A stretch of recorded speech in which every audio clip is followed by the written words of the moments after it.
The world's most important exhibit of contemporary art happens every other year in Venice. It's called the Biennale. And here we are presenting a retrospective of 5 different years of the Biennale, showing you all of those great highlights. I will present an entertaining flow of the various exhibits from many different countries. It is the world's largest and most exciting display of contemporary art. Various countries have their own permanent display pavilions, making this a global phenomenon. The Biennale is a permanent campus. They don't use this for anything else except for the Biennale, which only happens once every 2 years. You can see from the map the layout of all the buildings. A couple pavilions to your left, there's Spain, for example, right behind me. It's done by countries, by nationalities. So there's a United States pavilion. The United States is always in the same building. Spain is always in that building. And generally, a country sends just one artist. Sometimes there's several. The big building here is a wonderful collection of many different representatives. It's really like a World's Fair of art. That's the central building. You see how that's the big red building on the map. And so you go in there and you walk through and you just follow the route, and you'll find probably 12 different galleries inside the big building. There's also a cafe over there. There's a few cafes scattered around on the grounds. It gets a little confusing because it's not an easy path. So once you get into this area, you need to carefully wander and try not to miss anything. The twisting line on the map gives you some idea of the convoluted path you've got to follow to try and cover all of the exhibits, but it's worth it. You don't want to miss something good. If you just look quickly for exhibits that interest you, you can get by in a couple of hours or half a day. You go across a bridge and there's more. They have got another 5 countries represented across that bridge. Very often I just pop my head in and take a quick look, and if I'm not interested, I leave within a minute and move on to the next to find something of personal interest, because it's all peculiar things in there. There's the Swiss building behind you, and then when you're done, back out the same way and off to the Arsenale. You'll find many more fun exhibits at the Arsenale a few blocks away, and that'll keep you busy for a couple more hours. Arsenale is all different countries, different artists, all different kind of stuff. Incredible collections at all times, the Arsenale does. In addition, there are scattered exhibits all over Venice. There are thousands of individual works on display at the exhibit, and we're going to show you quite a few of them. But we're going to keep moving briskly through it to keep you entertained and on your toes, to enjoy the sculpture, the paintings, the electronics, the atmosphere, the ambient sounds, and some music for you. Every other year, it's a fantastic show. One of the world's most important international art exhibits. It's one of the oldest ongoing art shows in the world. More than 65 countries and hundreds of artists participate in this exhibit, which happens every other year. The American Pavilion was designed by Bruce Nauman, and it won the award for Best National Participation. It features works that Nauman created over the past 40 years and was organized by the Philadelphia Museum of Art.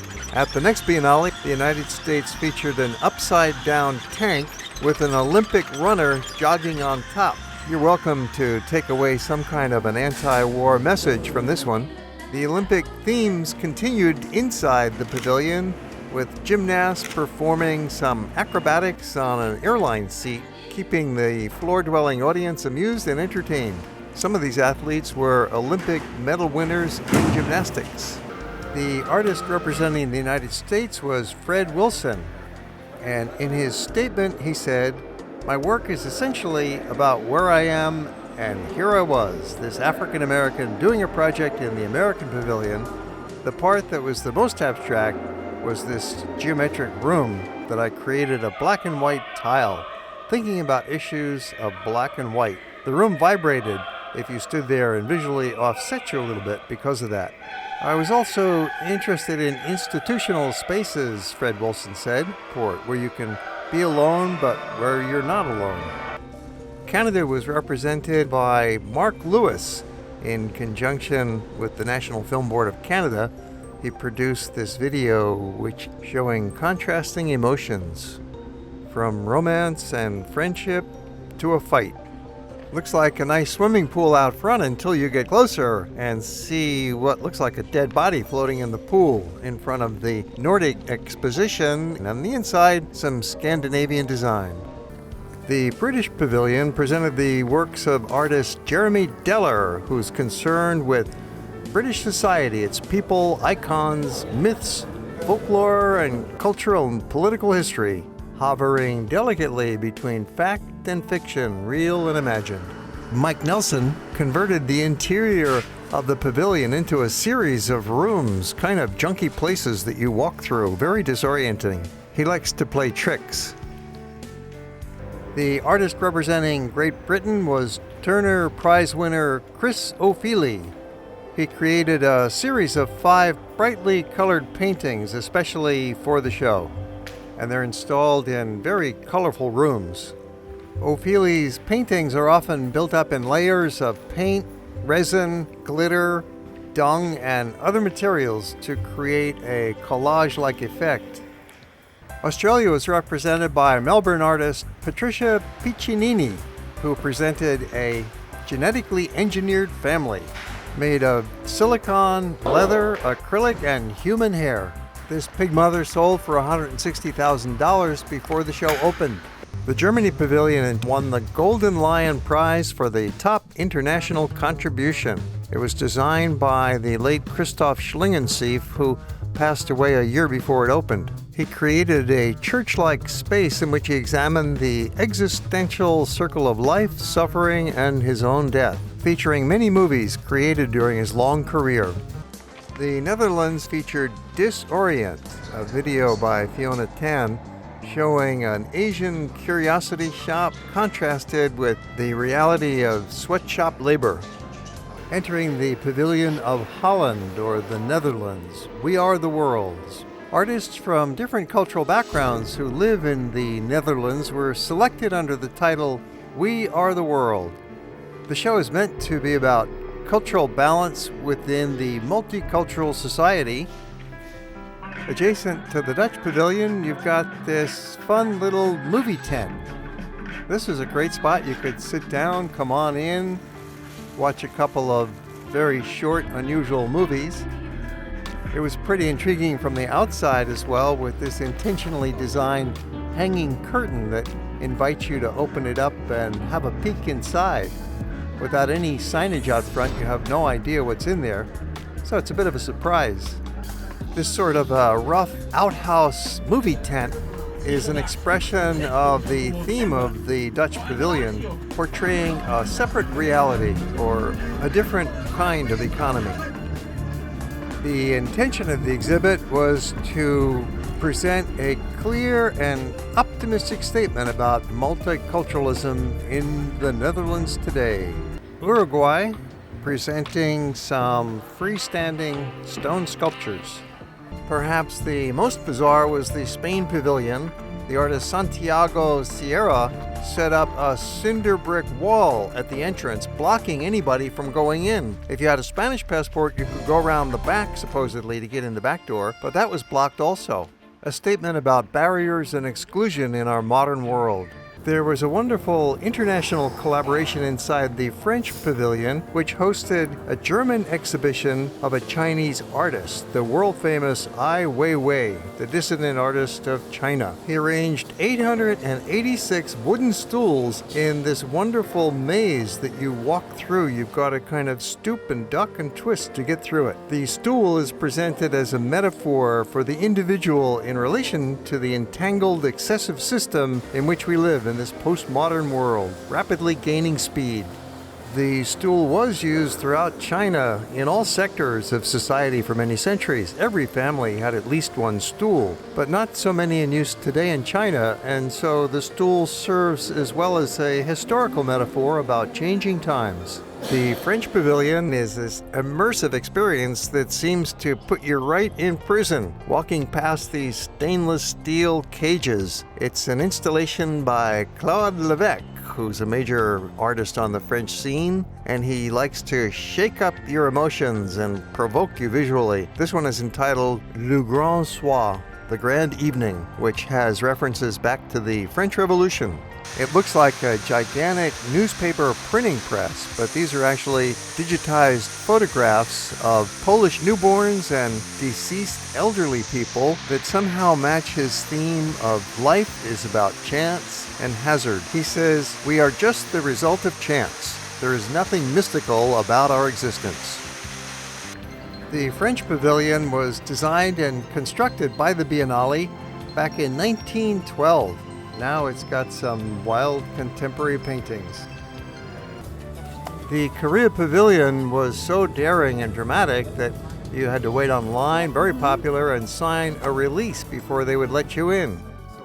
They want you to sign the release in case you have psychological problems like panic disorder or claustrophobia because of the exciting exhibit we're about to enter.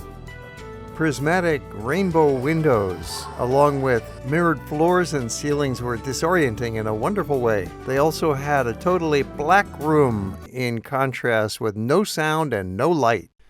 Featured artist at the Korean Pavilion was Lee Young-baek, who has been working in a variety of media, including video, painting, and sculpture. His video installation mimicked a broken mirror.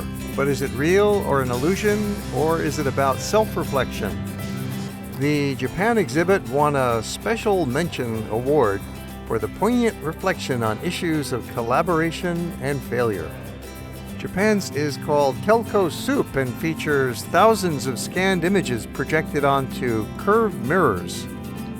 Theme of the Japan exhibit was heterotopias, or other spaces, a theme and a word that can be interpreted in a number of different ways, according to the commissioner Yuko Hasegawa, who said, "When we refer to a place that is not here, but other place, this could be many things, the peripheral or the displaced, in contrast to utopia, with its symbolic meaning of an ideal place which exists nowhere. Heterotopia signifies an actual place somewhere, whether it be real or not." Iceland has an ecological theme about endangered waters. There's a brushed steel cabinet with pull-out screens like a print storage cabinet, but on each of these screens there's a photograph of a waterfall. It's a very active viewer participation kind of exhibit. Venezuela celebrates their mural paintings as a way of producing ideological messages that assist in the creation of revolutionary consciousness, supposedly subversive, but in reality displaying official messages from the Venezuelan government, post-Chavez. Upon entering the Swiss Pavilion, we had a chance to speak with the guardian at the door and get some opinions. The meaning is very difficult because it's a complex. The artist think about love, philosophy, aesthetic, and politics. The artist Thomas Hirschhorn raised the same question. "Can my work create a new term of art?" he said in describing this installation. He said, "I believe that art is universal, autonomous. I believe that art can provoke a dialogue or a confrontation, and I believe that art can include every human being. With this crystal of resistance, I want to produce a work that is irresistible." Notice how easy and open it is to simply walk into the various pavilions. There is a lot of walking involved, but they're quite close to each other, and you just wander and stroll. It's a beautiful mall to walk on. And then it's time to plunge into the biggest building at the Giardini, the main pavilion called the Palazzo or Central Pavilion. that contains dozens of individual exhibits, and there's also a cafe inside. Walking through any art installation, especially one as huge and varied as the Biennale, is a visceral and visual experience. The art exhibit is organized by the Biennale Foundation, which also has other activities including the Venice Film Festival and the Biennale of Architecture, which happens every other year when the art exhibit is not on. And as we walk around inside there, I'm going to tell you about the history and background of the Biennale itself. As Wikipedia describes it, the word Biennale is Italian for biennial, or every other year, and is used to describe any event that happens every 2 years. It's most commonly used within the art world to describe a large-scale international contemporary art exhibit, which was first used in Venice in 1895, holding the world's first biennial art show. This idea has spread around the world, and today it's estimated there are about 200 different biennial art exhibits happening in many major cities all around the planet.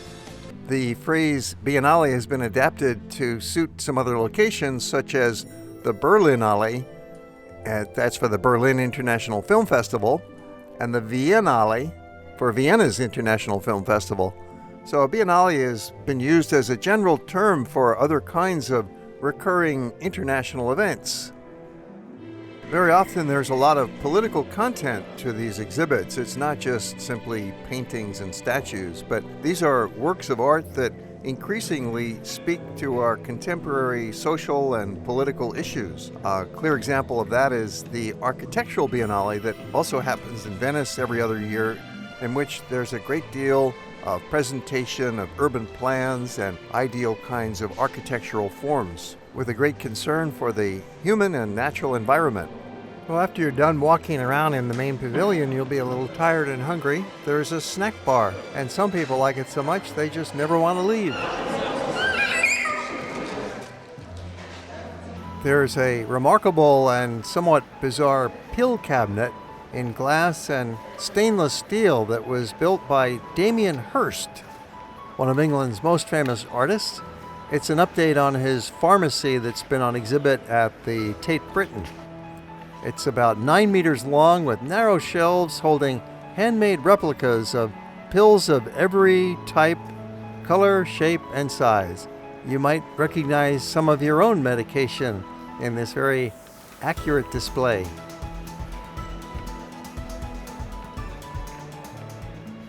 The aluminum foil walls of this gallery were absolutely filled with little notes and stickers and memos and photographs and different items that were actually put there by viewers of the exhibit. The artist encouraged participation to help create this amazing assemblage. There's some graffiti, there's personal notes, there's call me messages, there's family photographs, and it seems like some of these items are just up here temporarily because they're hanging in a very flimsy manner. Like most exhibits here, a little bizarre and a lot of fun.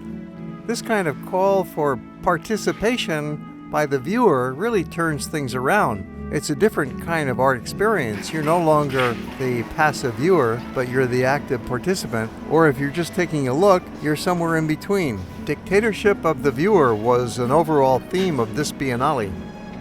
Well, this hanging shape is obviously some kind of egg, most unusual one with this collage plastered all over it, and a motorcycle with a sidecar that's covered by pizza box stickers. This light tunnel was rather amazing. You immerse yourself inside the work of art. That's quite unusual. Instead of looking at a flat painting on the wall or looking at a sculpture in the round or watching a video screen of some kind, now here you're invited in. You're almost hypnotized and allured to come in, guided by these throbbing, pulsating, stroboscopic light bulbs. Something like being inside a circus funhouse. Over 400 artists from nearly 70 different countries participated, and you can see the diversity of expressions and talents and themes and approaches on display here. Works in every imaginable medium are available for your entertainment, stimulation, and delight. Numerous video installations are always a hit with the audience, especially when you have a chance to sit down and watch them. Another good place for a break is the various snack bars you find throughout the grounds of the Biennale. Of course, this is not great Italian food. You won't find that, but it's a quick bite, refreshing, or drink. Once again, walking back into the main pavilion or palazzo with its variety of exhibits, there was a whole bunch of different balls on display here, hanging or rolling around on the ground. It's just very abstract stuff and very playful, reminiscent of kicking balls around in the backyard or out at the beach. Art Crumb made a surprise appearance here with his entire Book of Genesis laid out for us. The Biennale itself is a place where topics such as nationality and culture come together, juxtaposing different notions of cultural diversity, politics, and art. Throughout the grounds of the Biennale, you'll find a beautiful park-like ambiance with nice benches and trees you can sit down and relax in between your visits. The setting for the Biennale exhibit is called the Giardini, that's the gardens at the far eastern end of Venice. And as you can see, it's a beautiful park with benches, places to relax. Pause for a moment, catch your breath, and plan your next routing. Be sure to walk across the canal on a little bridge that'll lead you to the back section of the Biennale Giardini. There's many more pavilions over here that are easy to miss if you don't know what you're looking for. You've got to go across this little canal to the back portion of the Giardini, and there you'll find another half dozen major pavilions. There is one long building with 5 countries represented and 3 other separate pavilions, so you could easily spend another hour back here if you're interested in what they've got. You're going to find the contemporary arts here are quite a bit different than your typical art museum you might have at home. It's not just some paintings on the wall and a few statues. This is a real involvement with the pieces themselves. They also have some performance art. You probably won't find live bands playing music or groups doing a dance performance, but you will see plenty of motion. Dale Chihuly had a lot of his glass sculptures here in the back area and also scattered all around Venice. There are dozens of other artists and countries with exhibits located outside of the Giardini or the Arsenale. You have to hunt to find them. And now we'll show you a variety of different pavilions in this back area. Some sculptural machine-looking devices indoors as well as outdoors in the garden. These structures are curious because they look like actually functioning machines, but of course they're not. It's all a facade. And then there's a fun gallery with copies of famous works of art. It's like having an entire modern art museum in one room. You've got copies of Jackson Pollock, of Picasso, of Gustav Klimt. There's Matisse the Dance, Duchamp. You've got highlights of 20th century art, including a touch of surrealism. The Hungary Pavilion was one of the earliest constructed way back in 1909, featuring traditional mosaics and eclectic rounded contours. Upon entering the main room, you see a huge video wall. This was designed by Peter Forgax, who did the editing and arranging of some old film footage from Nazi Germany, in which the Nazis were comparing the differences between Jewish prisoners and other non-Jewish Germans, part of their evil search to look for differences between people. The artist's intent was to focus more on individual people's identities. When it's time for a little break to absorb all of these images you're bombarded with, sit down in the Garden Cafe and have a breather.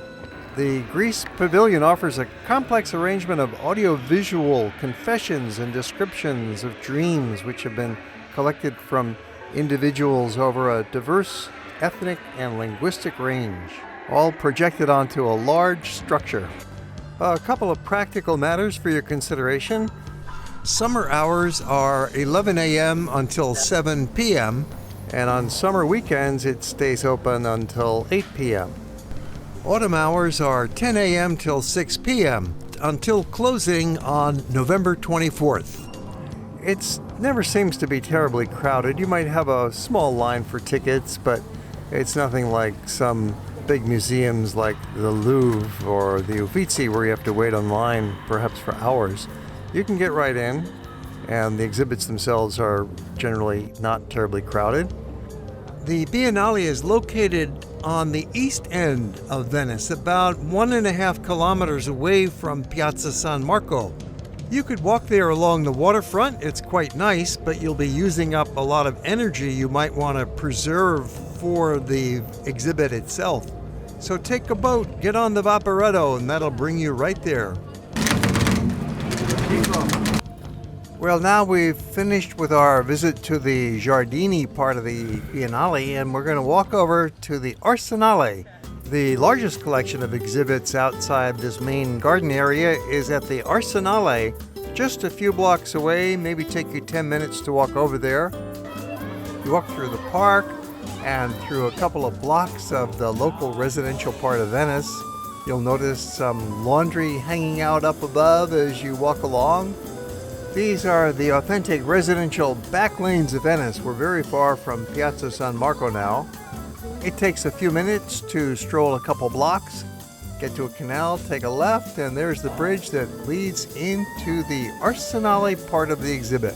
The brick building housing this exhibit is a very old historic structure dating back nearly 500 years.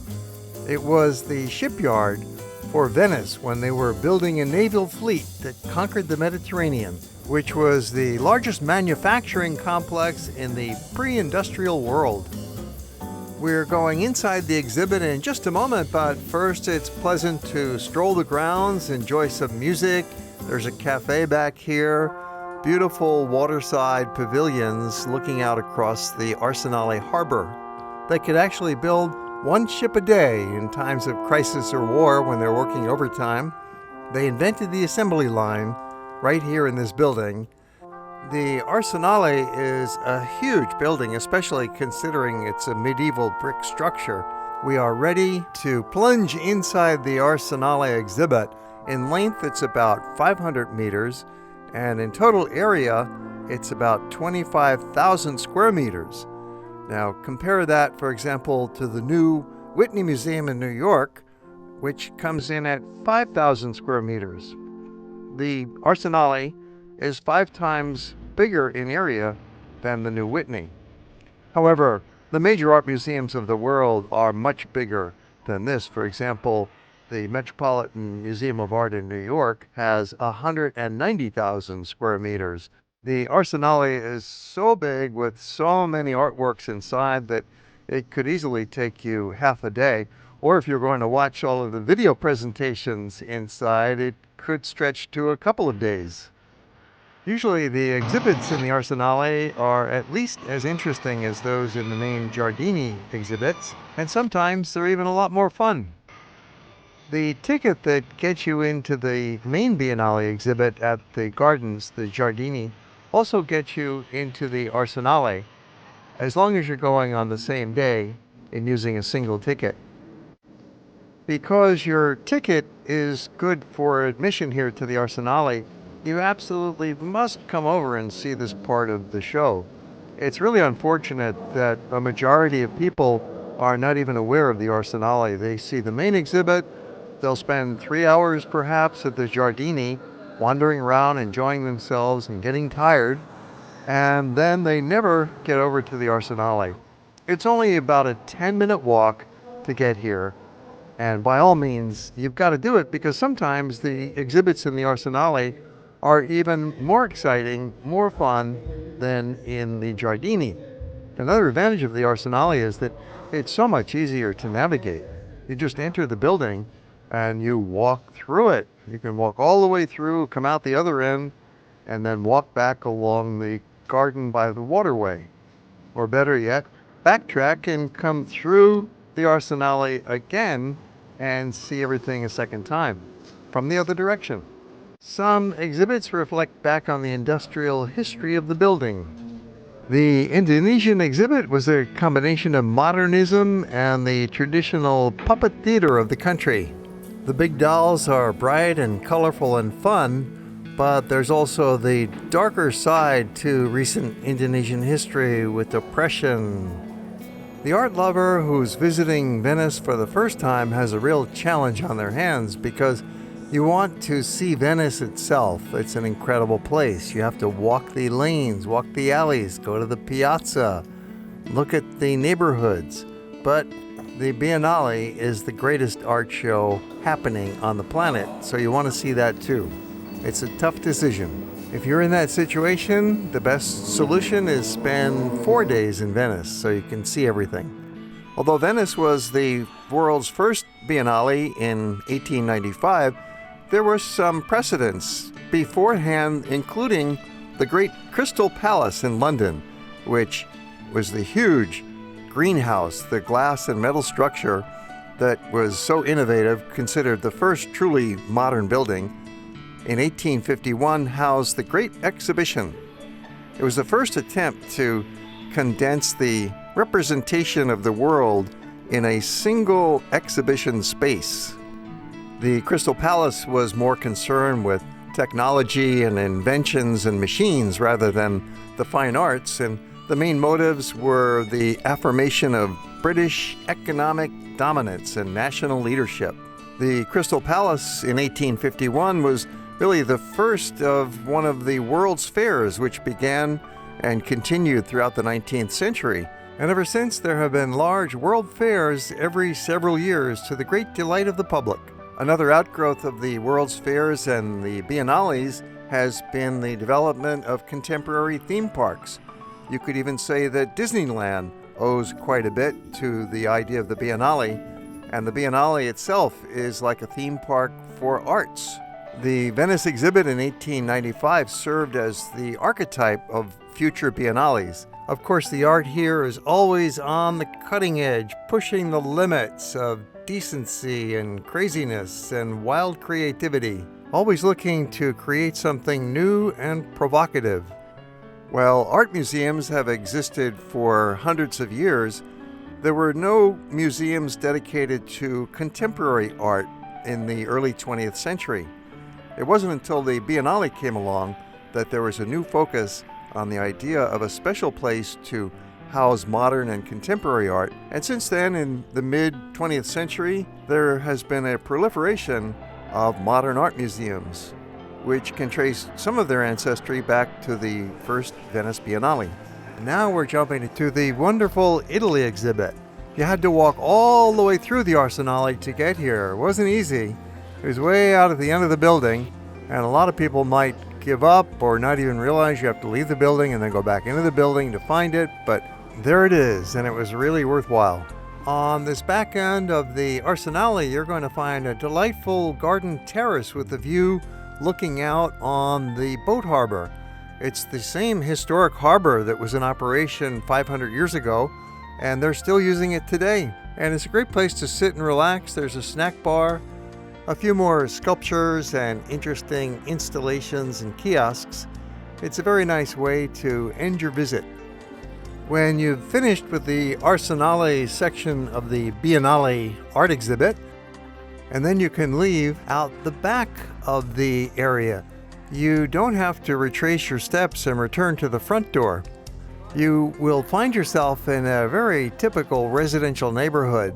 Not many tourists venture out here. We're on the far eastern end of Venice. It's lovely. And then there's some canals, and late in the afternoon you'll find some beautiful reflections in the canals. From here you could walk back to Piazza San Marco or take the Vaporetto.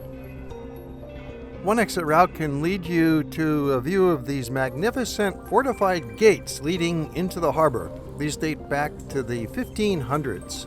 There are some small parks for relaxing in this quiet end of Venice and some relatively tall apartment buildings.